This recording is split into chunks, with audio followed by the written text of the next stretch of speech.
10 miles per hour. Chance of rain 40%. Saturday, mostly cloudy with a slight chance of showers. Cooler. Highs in the lower 60s. Chance of rain 20%. Saturday night, considerable cloudiness with a slight chance of showers. Lows in the mid-40s.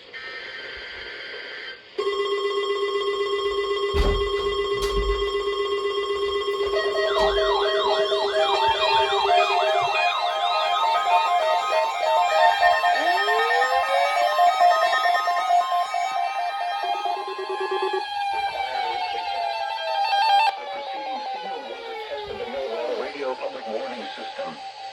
Specially built receivers are activated by the signal to warn of severe weather or other hazards. Tests are normally conducted each Wednesday between 11 a.m. and noon, and again between 6 and 8 p.m. If severe weather is expected on Wednesday, the test will be postponed until the next day, weather permitting. Reception of this broadcast, and especially the warning signals, can vary at any given location. This variability, normally more noticeable at greater distances from the transmitter, can result even though you are using a good quality receiver in perfect working order.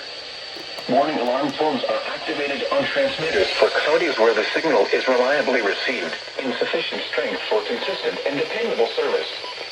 For station KIH 26 in Daytona Beach, warning alerts will be activated for Volusia, Flagler, Putnam, Lake, Seminole, Brevard, and Orange counties.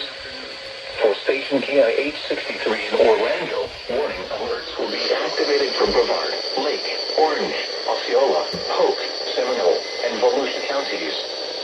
For station WXJ 70 in Melbourne, warning alerts will be activated for Brevard, Indian River, Orange, and Osceola counties. For station WWS 69 in Fort Pierce, warning alerts will be activated for Indian River, Martin, Okeechobee, and St. Lucie counties. This has been a test of the NOAA Radio Public Warning System. We now return to the regular broadcast program.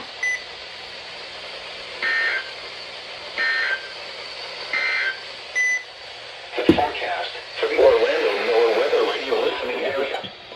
Lows in the mid-40s, cloudy with chance of rain clear in the late evening and early morning and 6 at night. Mostly cloudy with a chance of showers. Now we wait for KPS. Highs in the mid-60s. Woo!